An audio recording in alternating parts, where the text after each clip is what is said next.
जपजी साहब की 8वीं पौड़ी।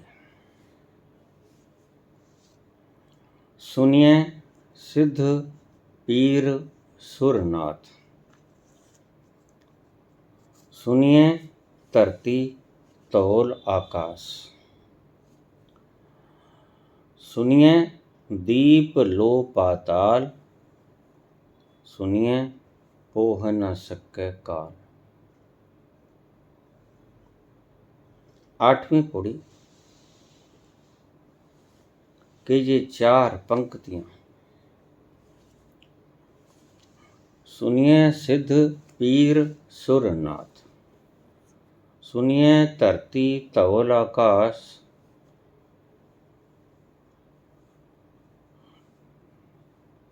प्रश्न पूछा है ये पौड़ी क्या होती है। बाबा जी ने जपजी साहब में 38 पौड़ियां और बाद में एक श्लोक। ये पौड़ी क्या होती है। हिंदी की सीढ़ियों को पंजाबी में पौड़ी कहते हैं। इन पौड़ियों के द्वारा ईश्वर तक जाने की राह बताई गई है। ये सीढ़ियां 38 सीढ़ियां हैं, पड़ाव हैं। पौड़ी पंजाबी का शब्द है, जैसे सिख हिंदी में शिष्य, वर्षा पंजाबी में बरखा, ऐसे ही पौड़ी शब्द पंजाबी में कहा जाता है और सीढ़ी शब्द हिंदी में कहा जाता है। एक एक सीढ़ी 38 सीढ़ियां जपजी साहब की।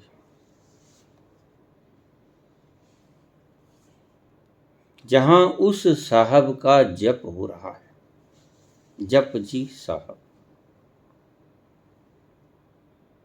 सच्चा साहब उसका जप जहां हो रहा है, वहां पहुंचने की सीढ़ी का नाम है जपजी पौड़ी। ये 38 पौड़ियां।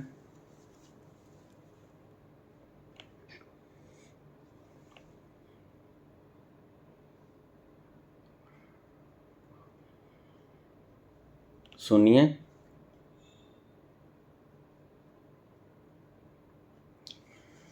शब्दों को बड़े ध्यान से सुनना, क्योंकि बाद में प्रश्न बहुत आते हैं जिनका उत्तर मैं दे चुका होता हूं। वही प्रश्न फिर दोबार से आते हैं। सुनिए सिद्ध, सुनने से सिद्ध होता है व्यक्ति। मेरे पास कमेंट्स आते हैं, बाबा हमें कोई सिद्धि करा दो। कोई यक्षिणी, कोई दक्षिणी, कोई प्रेत, कोई प्रेतनी, भूतनी, पिशाचनी, चंडालनी, कुछ तो करा दो। लेकिन बाबा कहते हैं, मैंने भी शमशान साधना के दौरान अलग अलग से 700 साधनाएं सिद्ध की थी। तब मुझे पता नहीं था, मैं अज्ञानी था कि इन 700 साधनाओं को करने का कोई अर्थ नहीं। एक ऐसा भी रास्ता है जहां जाकर सभी सिद्धियां सिद्ध हो जाती हैं। तमाम सिद्धियां आंखें बिछाए, पलकें झुकाए आपकी बाट जोहती हैं कि अगर इन्हें जरूरत हो तो ये ले जाएगा उन सिद्धियों को।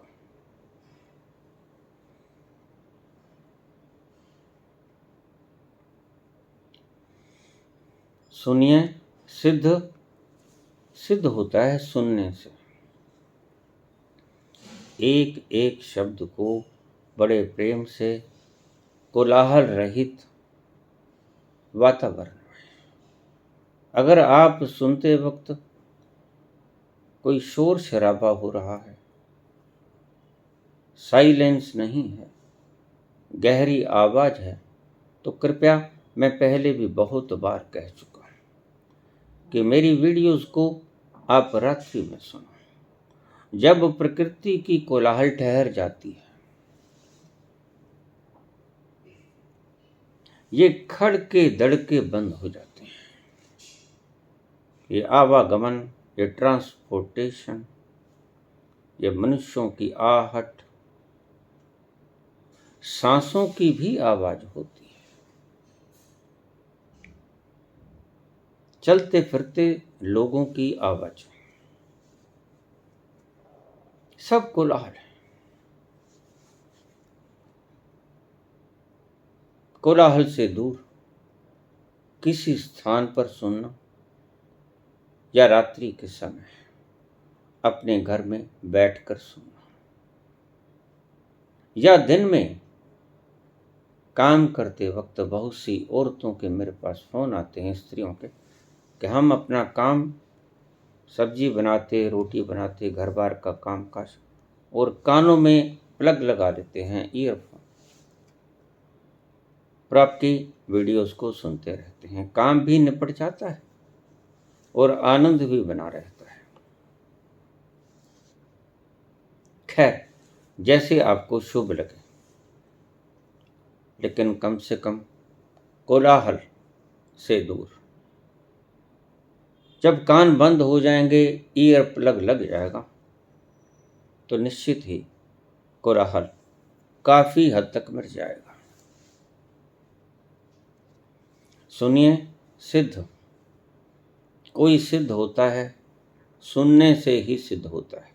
मैंने कहा, मैंने भी 700 सिद्धियों को अलग अलग किया, वह वक्त मैं खराब गया ही समझता हूं। कबीर ने कहा, एक साध है सब सद है। सब सद जाता है अगर एक को साध लो। सभी रिद्धियां, सिद्धियां, यक्षिणी, दक्षिणी, पिशाचिनी, भूतनी, प्रेतनी, चंडालनी, भूत प्रेत, गंधर्व, राक्षस, किन्नर, सब सध जाते हैं। देवी देवता, अलग से साधने की आवश्यकता नहीं।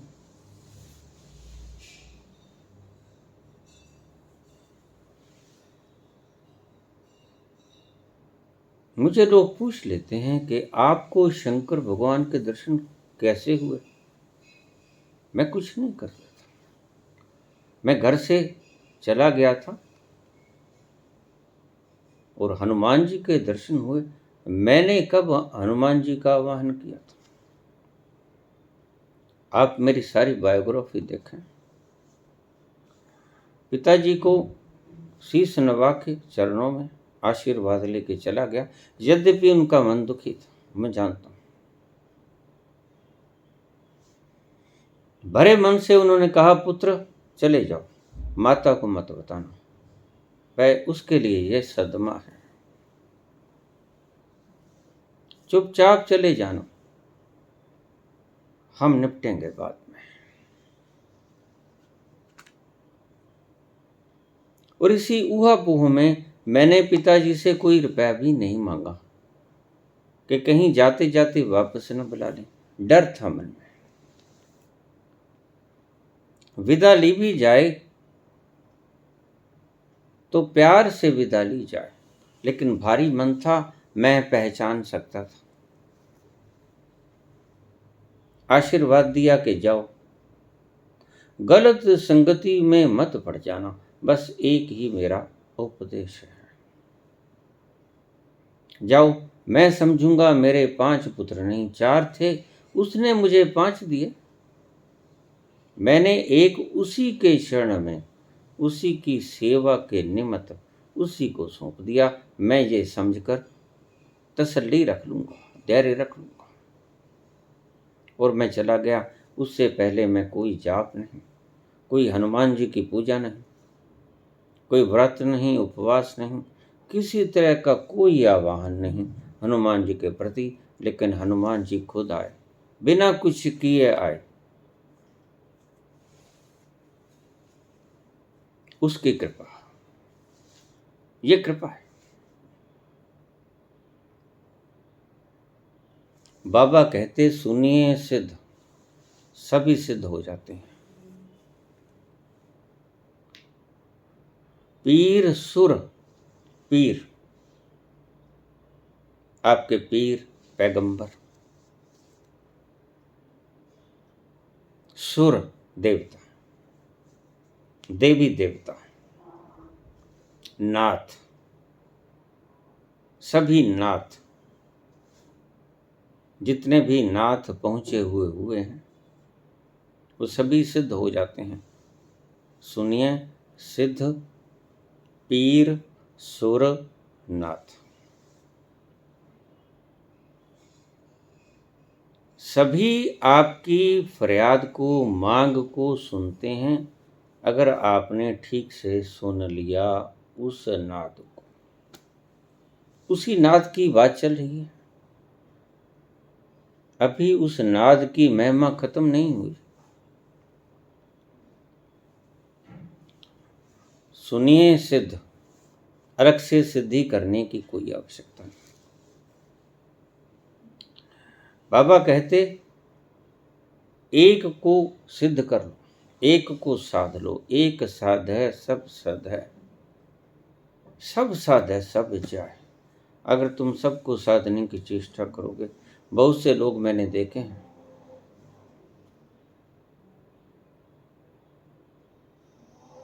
हमने कहीं दूर जाना होता था तो एक व्यक्ति हमारे साथ होता था, वो जगह जगह पे शीश नवाता और कुछ ना होता। मैंने क्या कर रहे हो? कहते ये बाबा का तिरंगा लगा है, ये बाबा का झंडा लगा है, ये गेरुआ लगा है, ये क्षेत्रपाल का, ये पीर महोदय का, यह बाबा का, यह बालकनाथ का, ये शंकर भगवान का, ये हनुमान जी का, ये दुर्गा माता का। मैंने कहा बस भी करो भाई, या गर्दन ही नीची रख लो, ये तो आते ही रहेंगे। रास्ता कोई अछूता नहीं है, थोड़ी थोड़ी जगह पर ये झंडे लगे, कहां तक शीश नवाओगे? आप एक को ही शीश नवा लो। एक को सुमरिए नानका, जो जल थल रया समाय, दूजा काहे सुमरिए, जो जम्मै ते मर जाए। एक को ही सुमर लो, सब सिमरा जाएगा। सबको सिमरने में लग गए तो एक भी गंवा बैठोगे। सब साध है सब जाए, सब चले जाएंगे, कोई भी सिद्ध नहीं होगा। अगर एक को साधोगे तो सद जाएंगे सभी, और अगर सभी को साधने में लग गए तो एक भी ना सधेगा, सभी चले जाएंगे। एक साध है सब सद है, सब साध है सब जाए। तो वह व्यक्ति जगह जगह शीश नवाता, ये क्षेत्रपाल का है, ये काली माता का है, ये शंकर भगवान का है, ये हनुमान जी का है, ये दुर्गा माता का है, ये ज्वाला जी का है, ये कांगड़ा जी का है। न जाने कितनी बार उसने सिर नवाया। मैंने उसकी गर्दन पकड़ के नीचे कर दिया, मैं कहा ऐसे ही रख, ये तो आते ही रहेंगे झंडे, तू शीश नवाए ही रख। अरे मूर्ख, समझाने वाले ने ये नहीं समझाया था। वो कहते ये जो अकड़ा खड़ा है, जिसने डंडे में झंडा फंसा रखा है, उस डंडे को ही फेंक दे। समझ आती है बात?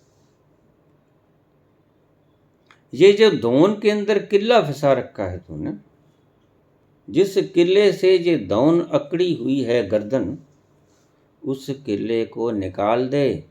बार बार झुकने का प्रयास मत कर, एक ही बार झुक जा।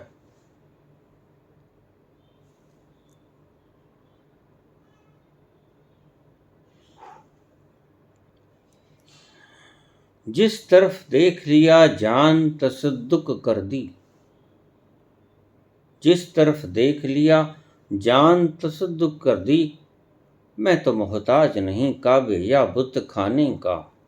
मैंने ये नहीं देखा ये काबा है, या ये बुत खाना है, मंदिर है या मस्जिद है, जिस तरफ देख लिया। क्यों? जान तसद्दुक कर दी, न्यौछावर कर दी, जान झुक गया। मैं तो मोहताज नहीं काबे या बुत खाने का, कुछ भी आए भेद बुद्धि नष्ट हो गई। काबा आया तो बुत खाना आया तो जान न्यौछावर कर दी, भेद समाप्त हो जाते हैं। तुम भेद करते हो, तुम इस गर्दन को बार बार झुकाते हो। अरे किले को ही फंसा क्यों नहीं बाहर करते? ये जो किला गर्दन के अंदर, इसको उखाड़ के फेंक दो। बार बार गर्दन को झुकाने की जरूरत नहीं पड़ेगी। और देखिए, बार बार गर्दन को झुकाने से होगा भी कुछ नहीं। ये जो धौन में किला फंसा है गर्दन में, इसको उठा के निकाल के बाहर फंसा देने से सब कुछ होगा, फेंक देने से सब कुछ हो जाए। हवन कर दो इसको, होमे को निकाल दो, होमे को आग में फेंक दो, जल जाने दो।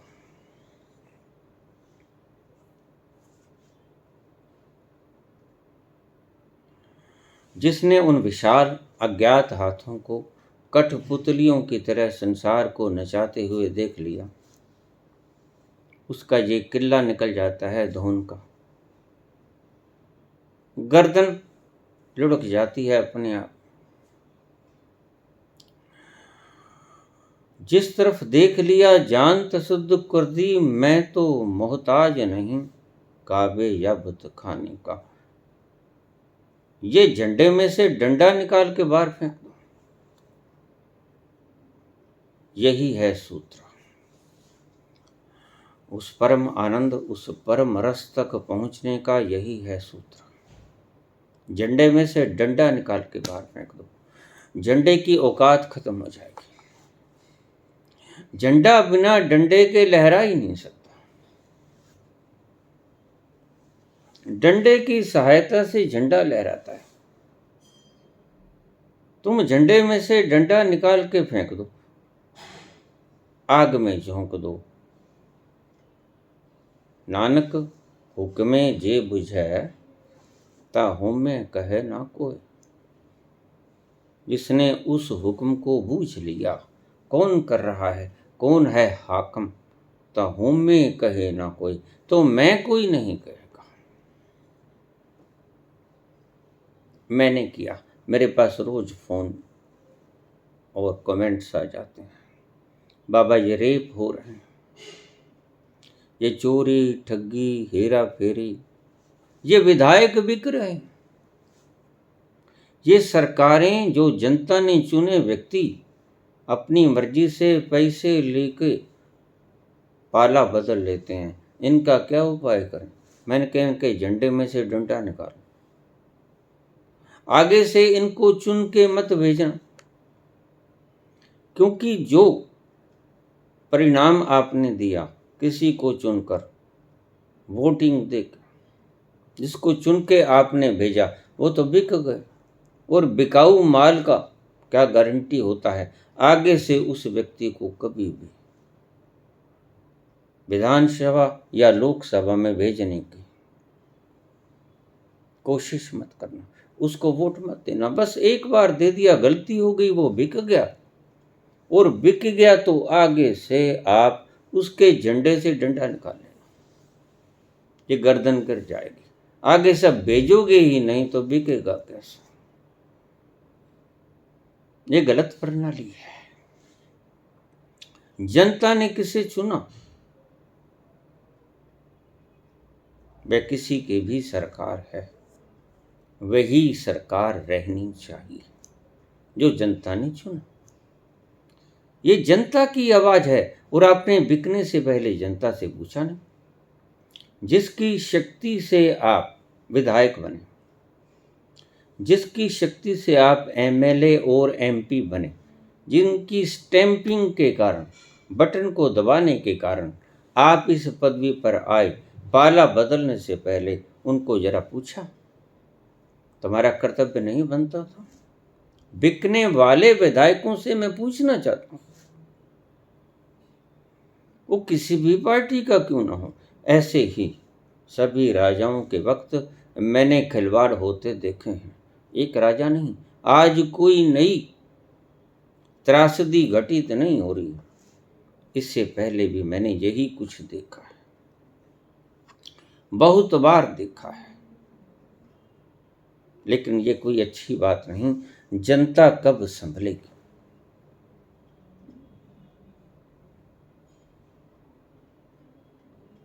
ये जनता का सीधा सीधा अपमान है।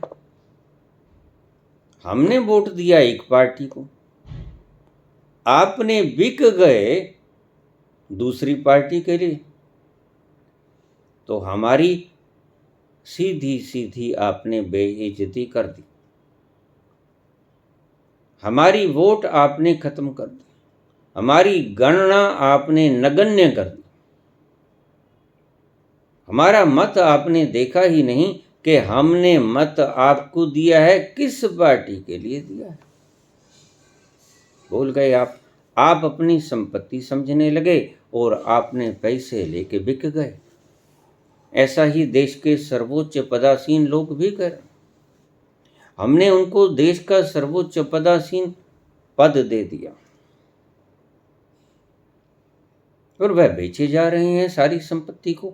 भला मैनेजर चुना था या मालिक? मैनेजमेंट के लिए चुना था, सारा ढांचा चलाने के लिए चुना था, या घर का माल बेचकर घर चलाने के लिए चुना था? लेकिन कोई किसी को पूछता नहीं। क्यों नहीं पूछता? क्योंकि हम में ताकत नहीं, हम में समझ नहीं, हम में सोच नहीं, हम जरा भी संज्ञान नहीं लेते, हम पूछते नहीं। दूसरे दिन जनता की आवाज आनी चाहिए कि तुमने ये क्या किया भाई? हमने तुम्हें वोट जिस पार्टी के लिए दिया था, तुमने पाला बदल कैसे लिया? किसकी आज्ञा से बदला? हमारी आज्ञा से तुम सत्तारूढ़ हुए, अब किसकी आज्ञा से आप इस पार्टी से दूसरी पार्टी में छलांग लगा गए पैसे लेके? जनता को क्या मिला? कुछ नहीं, धोखा। पूरे धोखा हम बार बार खाते हैं। फिर कोई नया सूत्र आ जाएगा दिल के बहलाने को।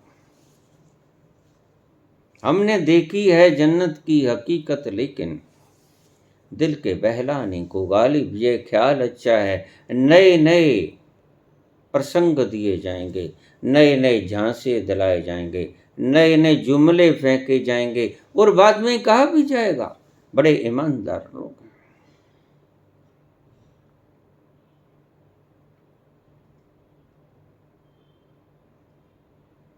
ये सरकार क्या बता के आई थी, क्या कह के आई थी और बाद में पूछा गया? कहते वो तो जुमला होता है चुनावी, चुनाव में जुमला होता है, इसका मतलब धोखा होता है जनता के साथ। इसका मतलब जो तुम चुनावी वायदे करते हो इनको ऊपर यकीन न किया जाए। आप अपना यकीन खो देते हो जैसे ही आप अपनी कही गई बातों को पूरा नहीं करते। उतनी ही बात कहिए जितनी बात आप निभा सकते हो।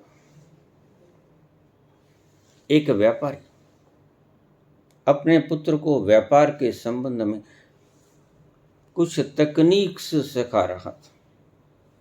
पुत्र, तुम्हें मैंने व्यापार सौंपना है, तुम्हें कुछ कायदे कानून बता दो पिताजी। पुत्र,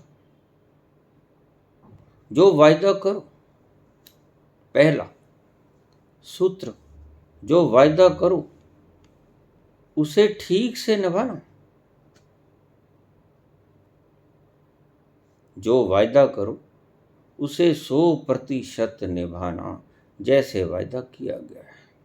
उसको तोड़ना मरोड़ना ना, ये शुद्ध और स्वच्छ व्यापार की आधारशिला है।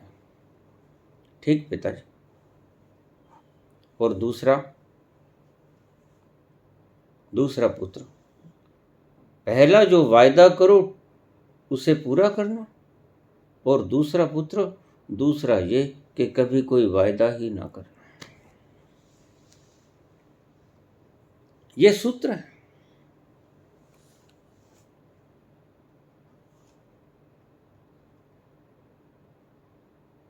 व्यापार चलाने के लिए राजनीति भी एक व्यापार है, आपको पता।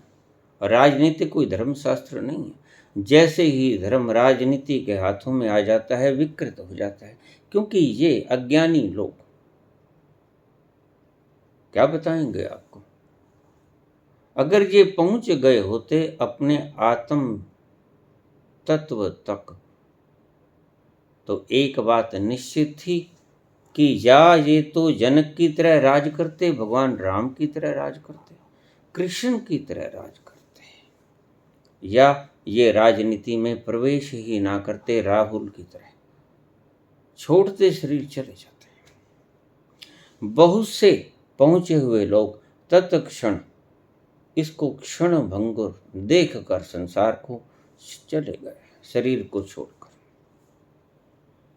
संसार बेकार है, इसको समझाना भी क्या, इसको सुलटाना भी क्या, इसके लिए करुणा भी क्या करनी।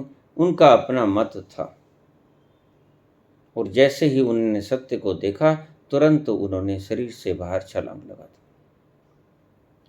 अपना अपना मत है। बुद्ध अभी तक करुणावान बने हुए हैं, बहुत से सिद्ध पुरुष अभी तक करुणावान बने हुए हैं। हिमालय में सैकड़ों की तादाद में करुणावान सिद्ध पुरुष बैठे हैं आपकी सहायता के लिए। मैंने कई बार आपको बताया है।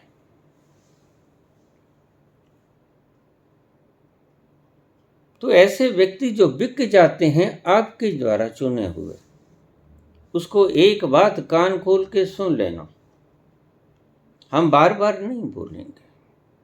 राजनीति पर कभी कभी एक दो शब्द कह देते हैं, उनको ध्यान से सुन लिया करो, क्योंकि यह आपके भविष्य का, आपके बच्चों के भविष्य का सवाल है। बच्चे आपसे पूछेंगे, बच्चे आपसे पूछेंगे, आप सरकार से पूछो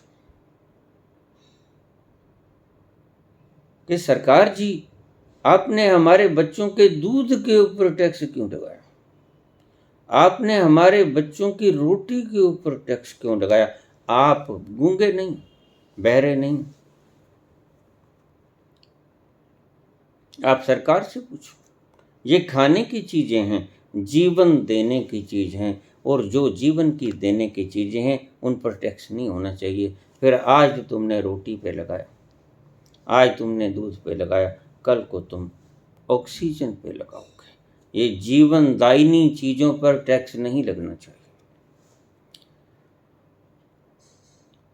कॉस्मेटिक्स पे लगाओ, बढ़ा दो, लोग दोगले होने से बच जाएंगे। सुविधाएं जिनसे मिलती हैं उनके ऊपर ज्यादा कर दो। जरूर हेलीकॉप्टर में चलना है, जरूर अपने जहाज खरीदने हैं, जरूर ऊंची बिल्डिंगें बनानी हैं, इनके ऊपर लगा दो टैक्स। जो जीवन पैदा करते हैं, जीवन के लिए जरूरी हैं, और जिनसे जीवन की पैदाइश होती है, आटा, चावल, सब्जी, दूध, जीवन के लिए अनिवार्य चीजें, दवाइयां, रोगी को निरोग करने वाले इंस्ट्रूमेंट, सारे मेडिकल इंस्ट्रूमेंट्स, ये टैक्स की श्रेणी में नहीं आने चाहिए। अगर कोई समझदार राजा हो वह टैक्स नहीं लगाता। चाणक्य ने कहा था, जिस दिन कोई राजा तुम्हारे जीवनदायिनी चीजों के ऊपर टैक्स लगा दे, उसे फौरन बदल लेना, क्योंकि वो अति पर आ गया है। और चीजों पे लगा दो। मैं ये नहीं कहता कि अगर कोई टैक्स कम पड़ता है तो आप इन चीज़ों पे टैक्स मत लगाओ, बाकी की चीज़ों पर ज़्यादा कर दो। ज़रूरी फेसअप मेकअप के लिए जो पाउडर है, लिपस्टिक है, नेल पॉलिश है, जिनके बिना चल जाएगा, जीवन में कोई बाधा न पड़ेगी, उनके ऊपर बढ़ा दो। कोई एतराज़ कोई नहीं करता।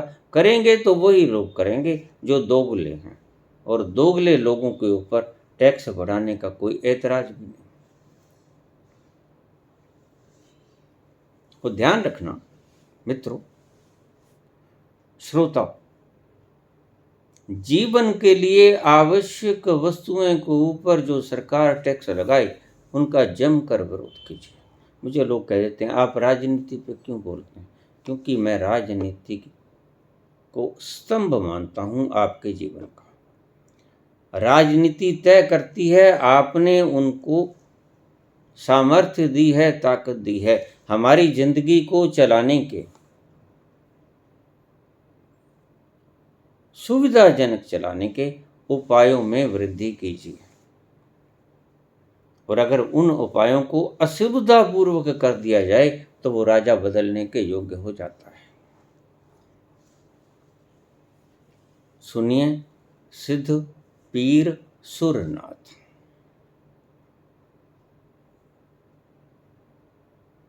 उस नाद को सुनने से व्यक्ति सिद्ध होते हैं। जितनी भी सिद्धियां हैं, जितनी भी रिद्धियां हैं, ये बाबा कहते हैं उस नाद की मेहरबानी के कारण है। जिन्होंने उस नाद को सुना, सुनोगे तभी ना जब उसके पास जाओगे। बड़ा सुंदर शब्द बोलते हैं बाबा। धीरे धीरे आपको वहीं पे ले जाते हैं, बातों को घुमा फिरा के कह देते हैं। सुनिए सिद्ध, कब सुन पाओगे? जब उसके करीब आओगे। ठीक से तभी सुन पाओगे। दूर से लोग मुझे कह देते हैं बाबा रस नहीं आता। आवाजें आती हैं झिंगुर की, रस नहीं आता।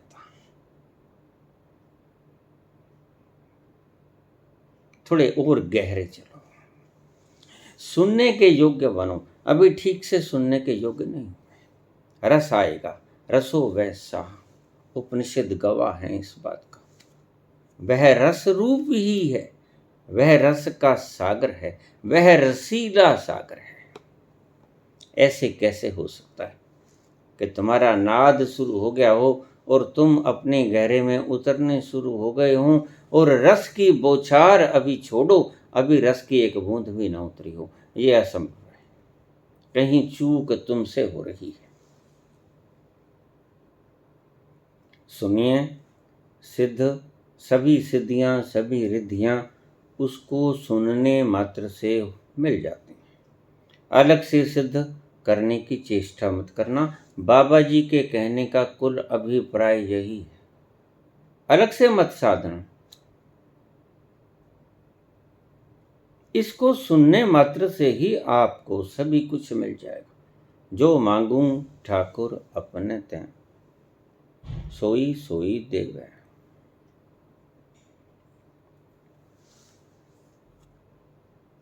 कुछ कमी नहीं रहने देगा वो बेपरवाह।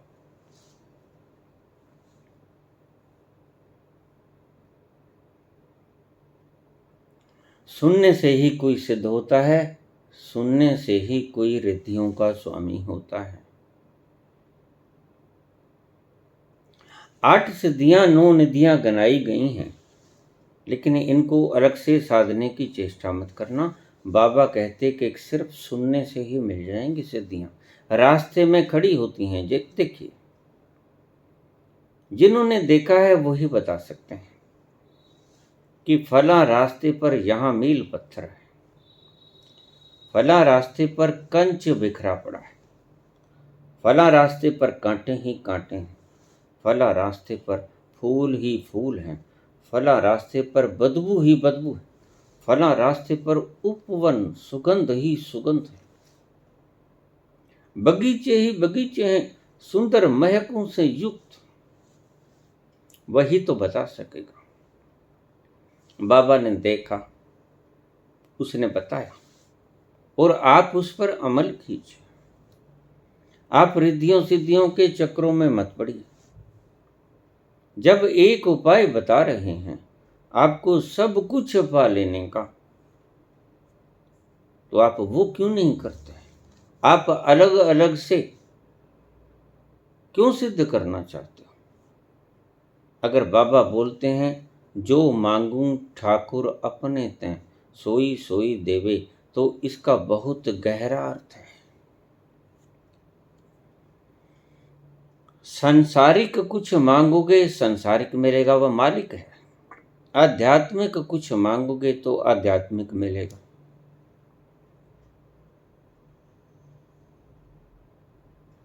जो मांगूं ठाकुर अपने ते, अपने ठाकुर से, अपने परमात्मा से, उस बेपरवाह से जो कुछ मैं मांगता हूं वह मिल जाता है, आपको भी मिलेगा।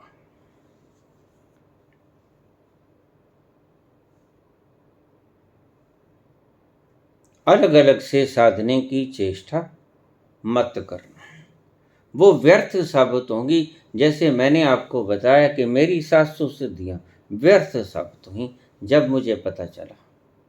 ध्यान के गहरे रास्तों पर चला तो मुझे पता चला वो सभी खड़ी थी रास्ते में, जिन्हें मैं ऑलरेडी अडॉप्ट कर चुका था, वो रास्ते में खड़ी। क्या किया जाए? झटका लगा, दुख हुआ। अरे इतना वक्त बर्बाद किया, इतनी रातें काली की शमशान घाट में, ये तो यहीं से मिल जाती।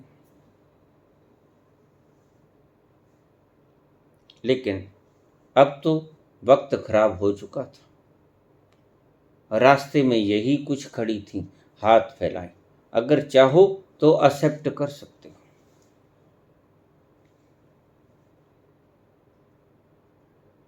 इन शब्दों का, बाबा के एक एक शब्दों का महत्व, गहरा रहस्यात्मक भेद है। अगर समझोगे तो, जो मांगूं ठाकुर अपने ते, कुछ मांग लो, संसार का मांग लो, उसकी कायनात का मांग लो, आध्यात्म का मांग लो, संसार का मांग लो, सब कुछ देने में वह समर्थ है।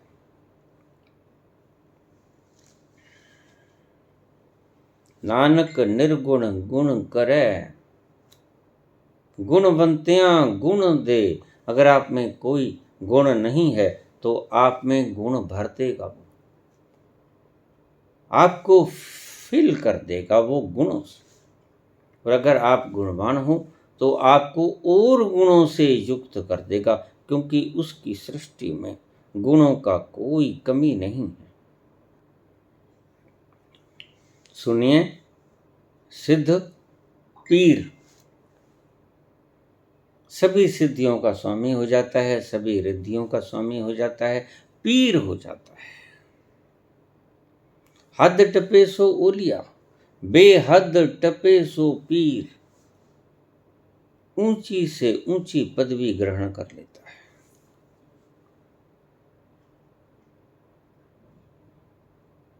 सुनिए, सिद्ध पीर सुर, सुर कहते हैं देवी देवताओं को, सुर। देवी देवताओं को अलग से साधने की चेष्टा मत करना, अलग से स्तुति करने की चेष्टा मत करना। इसी राह पे आपको देवी देवता भी खड़े मिलेंगे, चाहो उन्हें अपना लेना। ईश्वर की ही पैदाइश है। ईश्वर ने ही सभी को छोड़ा है। सुर नर मुनि जन, नर नाग किन्नर गंधर्व। मैं जानता हूं कहां तक उड़ान है इनकी, मेरे ही हाथ के छोड़े हुए परिंदे हैं। ईश्वर के हाथ के छोड़े हुए परिंदे हैं सभी, चाहे वो देवी देवता हैं, चाहे वो नाग किन्नर गंधर्व यक्षिणी दक्षिणी, कितनी पावरफुल चीजें हैं, पीर हैं, सुर हैं, नाथ हैं, सभी उसके हाथ के छोड़े हुए। मैं जानता हूँ कहाँ तक उड़ान है उनकी, मेरे ही हाथ के छोड़े हुए परिंदे। मैं उनकी उड़ान को अच्छी तरह जानता हूँ। ईश्वर की इस बात को आप पल्ले बांध लेना, ईश्वर से बड़ा और कोई नहीं। एक को सुमरिय नाम का, वो सबसे बड़ा दाता, सृष्टिकर्ता, सृजना की जिसने, रचना की जिसने, उसकी कोई महिमा का बखान नहीं हो सकता। आप तो छोड़ो, सुर नर मुनि जन गंधर्व कोई उसकी सलाघा करने के योग्य शब्द ही नहीं है। कोई ऊंची पदवी पे बैठा है जिनको मनुष्य नमन करता है, लेकिन वो भी ईश्वर से बड़ा नहीं। ईश्वर जानता है, जानता हूं कहां तक उड़ान है इनकी, मेरे ही हाथ के छोड़े हुए परिंदे। उनके लिए तो ये परिंदे हैं, मामूली कीट पतंग है। वो जानता है मैंने किसको क्या सौंपा है, मैंने ब्रह्मा को क्या सौंपा, मैंने विष्णु को क्या सौंपा, मैंने महेश को क्या सौंपा। वो अच्छी तरह से जानता है।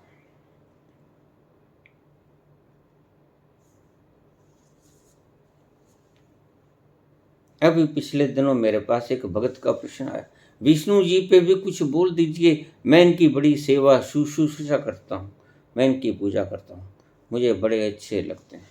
क्या बोलूं? जो मैं बोलूंगा उस महत की व्याख्या से बड़ा घन छोटा पड़ेगा। मैं तो एक की महत्ता का ही बखान कर सकता हूं, अगर कर सकता हूं। मैं किसी और की महत्ता का बखान नहीं कर सकता। सुनिए सिद्ध पीर सुर नाथ, वो चाहे सिद्ध हो, चाहे पीर हो, चाहे नाग हो, नाथ हो, चाहे देवी देवता, उसके बनाए हुए परिंदे हैं, उसके हाथ के कीड़े मकोड़े। आपके लिए कितने ही पूजनीय क्यों ना, आपका क्या है? आप तो घास फूस से भी डरते हो, आप तो पेड़ों से भी डरते हो।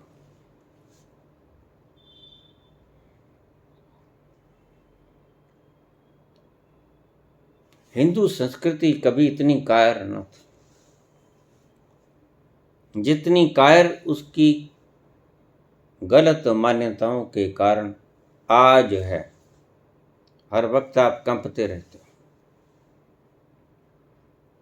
मैं बोलता हूं, कंपते आप।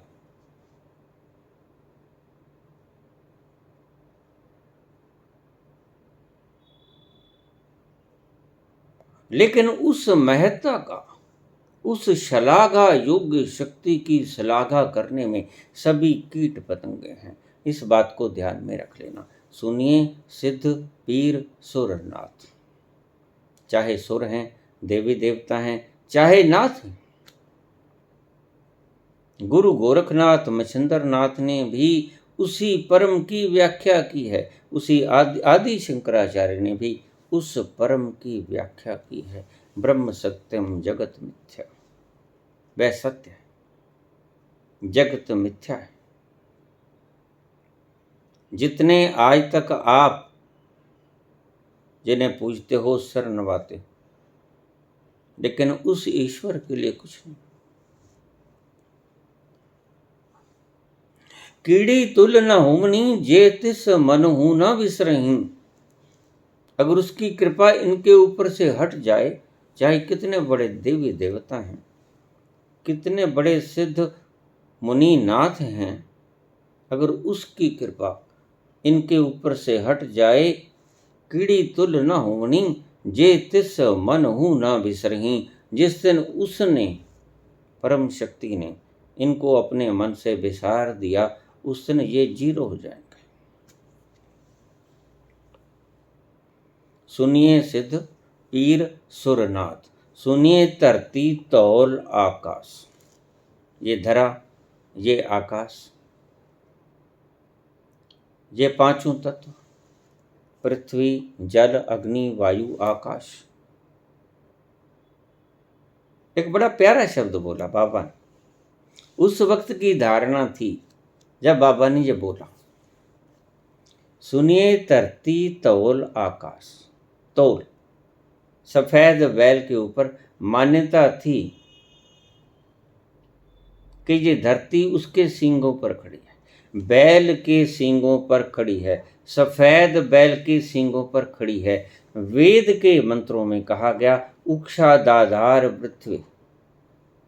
ये पृथ्वी, उक्षा कहते बैल को, बैल के सींगों पर खड़ी है, आधार है बैल के सींग, उसके ऊपर ये पृथ्वी खड़ी है। उक्षा दाधार पृथ्वी, ये वेद वचन है।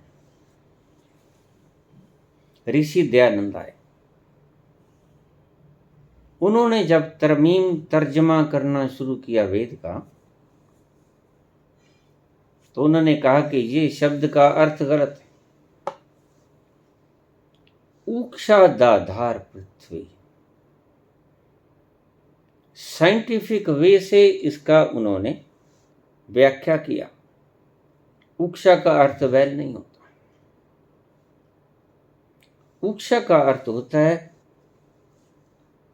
अट्रैक्शन, ग्रेविटेशन फोर्स, वह बल जिसके कारण यह धरती, ये तारे, ग्रह, नक्षत्र, सभी गैलेक्सीज, अस्तित्व में जितनी भी गैलेक्सीज हैं, ब्लैक होल्स हैं, जितने भी सितारे हैं, अरबों अरबों, देखिए उसकी कायनात, उसकी कायनात की अपार क्षमता आप गिनती में नहीं ला सकोगे। एक एक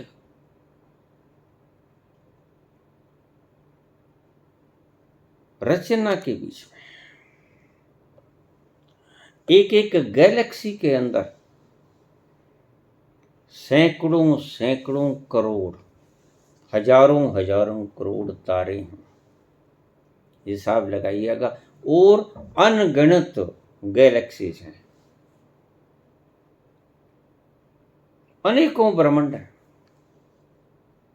और कैसे बिल्कुल चुपचाप अपने आप उसके हुक्म के अंदर गतिमान है, ठहरे भी नहीं है, डेड भी नहीं है, गतिमान है। ये क्या चीज है जिस फोर्स के कारण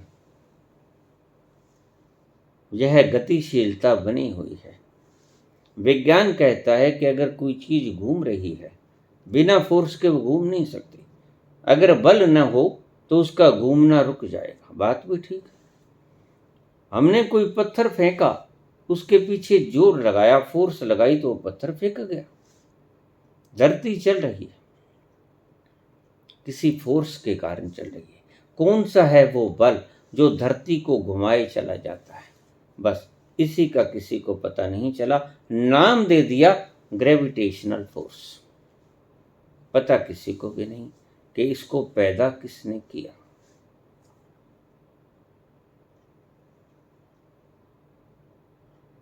सुनिए धरती तौल आकाश, ये पांचों तत्व,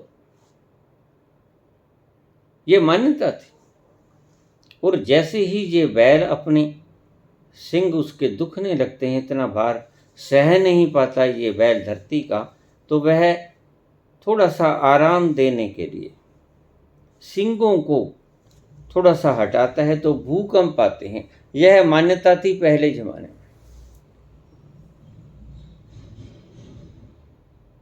बाबा ने ज्यों की त्यों तब की धारणा बोली।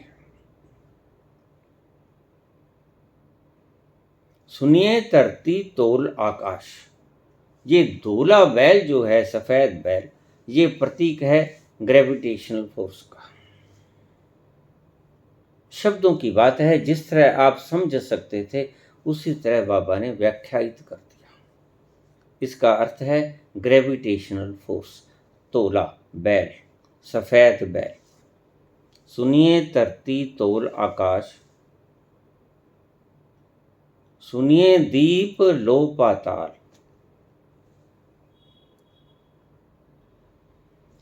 सुनने से ही ये द्वीप, हम द्वीप कहते हैं, जैसे हमारे भारत को जम्बू द्वीप कहते हैं, जम्बू द्वीपे,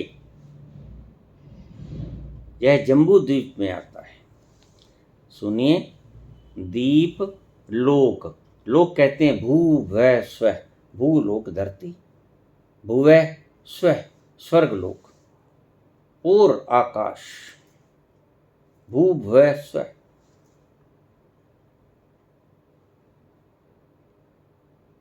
ये लोक बताए, 3 लोक बताए। सुनिए द्वीप लोक, लोक पाताल, पाताल लोक, स्वर्ग लोक। अलग अलग लोग बताए, आपकी धारणा के अनुसार ही बाबा बोल रहे हैं, लेकिन उनके कहने का अर्थ सिर्फ ग्रेविटेशनल फोर्स है कि ग्रेविटेशनल फोर्स के कारण ही ये खड़े हैं। वो ग्रेविटेशनल फोर्स का कोई नाम नहीं, कहाँ से आई, कहाँ से उत्पन्न हुई, यह वो ईश्वर जानता है, बनाने वाला जाने। व्याख्या कर रहे हैं बाबा। सुनिए द्वीप लोक, तीनों लोक, भू भुव स्व, पाताल, धरती लोक, पाताल लोक, स्वर्ग लोक। असल में ये स्वर्ग और नरक की धारणा मात्र धारणा थी, ये स्टेट ऑफ माइंड है। जब आप दुख की घड़ियों में होते हो तब आप बहुत नरक में होते हो। जितना दुख ज़्यादा होता है उतनी नरक की घड़ियों में आप होते हो। जितने आप सुखी होते हो तो स्वर्ग की घड़ियों में होते हो। ये स्टेट ऑफ माइंड्स थी जिनको शब्दों में ऐसा ही बोला गया था, क्योंकि तब साइंस ने इतनी तरक्की नहीं की थी। आज भी साइंस ने कोई ज़्यादा तरक्की नहीं की है, गलती में मत रहना। ईश्वर की रचना के बारे में तृण मात्र भी नहीं जान पाए हैं वो। न्यूटन मरने लगा, उससे कहने लगे आपने बहुत खोजें की। उसने कहा नहीं, आप गलती में। I have collected only a few pebbles on the seashore, while the oceans of knowledge still remain unexplored. मैंने सिर्फ एक समुद्र के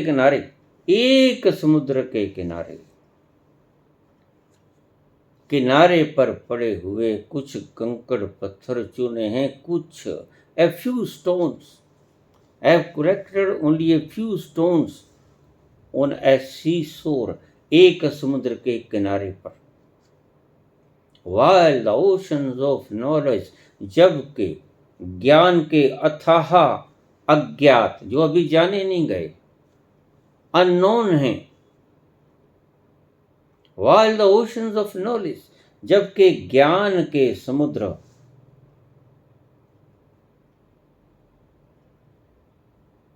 अभी अनएक्सप्लोर्ड, वो अभी खोजे भी नहीं गए, उनका पता भी नहीं कि कितने हैं। Few pebbles on the seashore, सिर्फ एक समुद्र के किनारे पे खड़े होके 5-7 कुछ पत्थर कंकड़ चुने हैं।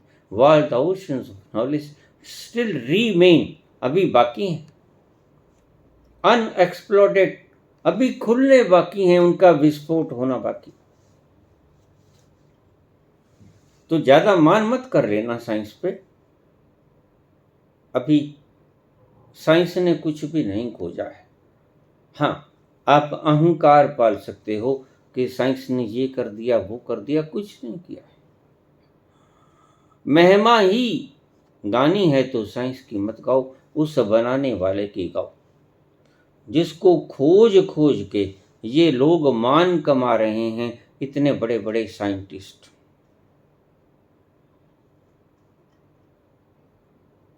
अभी कुछ वर्ष पहले स्टीफन हॉकिंस का निधन हुआ। वो बोल नहीं सकते थे, कुर्सी पे बैठे रहते। इस हालत में भी उन्होंने खोजें की। साइंस ने पूरा जोर लगा दिया, जो खोजें हो सकती थी उन्होंने की, लेकिन अभी बहुत बहुत कुछ स्टिल रिमेन अनएक्सप्लोर्डेड। अभी तो उघड़ना बाकी है, खोजना तो बाद की बात है। अभी तो आप गणना भी नहीं कर पाए कि कितनी अरब खरब पद्म नील, कितनी की संख्या अभी खोजनी बाकी है, स्टिल अनएक्सप्लोर्डेड। सुनिए, दीप लो पाताल, ये द्वीप जो हैं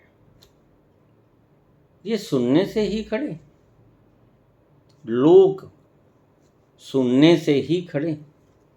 पाताल धरा, पाताल धरती, लोग पाताल लोग, उसके सुनने के कारण ही खड़े हैं। बाबा के कहने का अर्थ क्या है? ये सारी सृजना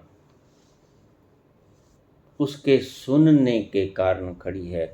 और ध्यान रखना, यह नाद सिर्फ आपके ही भीतर नहीं गूंज रहा है, सिर्फ इस धरती के भीतर ही नहीं गूंज रहा है। अगर तुम चंद्रमा पे चले जाओगे तो भी इसी नाद को गूंजता हुआ पाओगे। मैंने जब एस्ट्रल ट्रेवलिंग की तो मैं बड़ा हैरान हुआ। वहां भी